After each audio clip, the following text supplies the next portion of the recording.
नमस्कार दोस्तों, आप सभी का स्वागत है। आज की ये मोटिवेशनल स्टोरी ईमानदारी का ज्ञान बताएगी। तो चलिए शुरू करते हैं। काफ़ी समय पहले की बात है। प्रतापगढ़ नाम का एक राज्य था। वहाँ का राजा बहुत अच्छा था, मगर राजा को एक सुख नहीं था।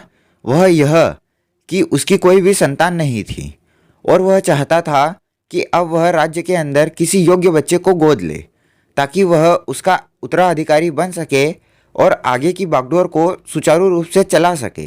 और इसी को देखते हुए राजा ने राज्य में घोषणा करवा दी कि सभी बच्चे राजमहल में एकत्रित हो जाए। ऐसा ही हुआ। राजा ने सभी बच्चों को पौधे लगाने के लिए भिन्न भिन्न प्रकार के बीज दिए और कहा कि अब हम 6 महीने बाद मिलेंगे और देखेंगे कि किसका पौधा सबसे अच्छा होगा। महीना बीत जाने के बाद भी एक बच्चा ऐसा था जिसके गमले में वह बीज अभी तक नहीं फूटा था, लेकिन वह रोज उसकी देखभाल करता था और रोज पौधे को पानी देता था। देखते ही देखते 3 महीने बीत गए।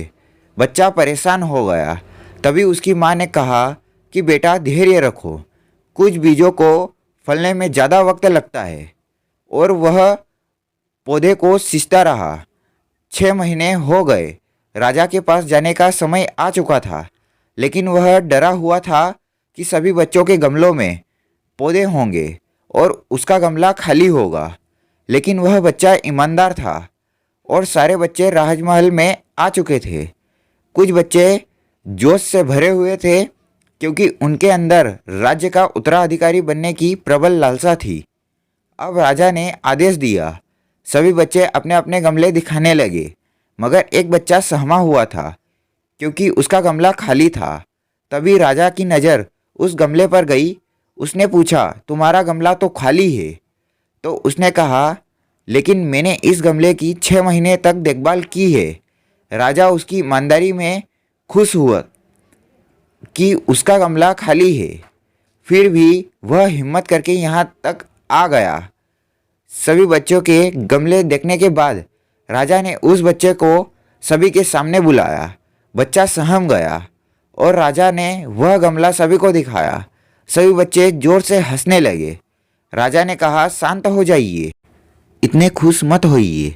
आप सभी के पास जो पौधे हैं वो सब बंजर हैं। आप चाहे कितनी भी मेहनत कर ले, उनसे कुछ नहीं निकलेगा। लेकिन असली बीज यही था।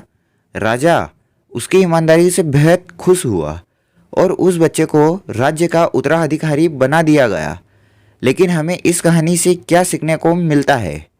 मेरे हिसाब से अपने अंदर ईमानदारी का होना बहुत ज़रूरी है। अगर हम खुद के साथ ईमानदार हैं तो जीवन के किसी न किसी पड़ाव में सफल हो ही जाएंगे, क्योंकि हमारी औकात हमें ही पता है। हम खुद को पागल बनाकर खुद का ही नुकसान करते हैं।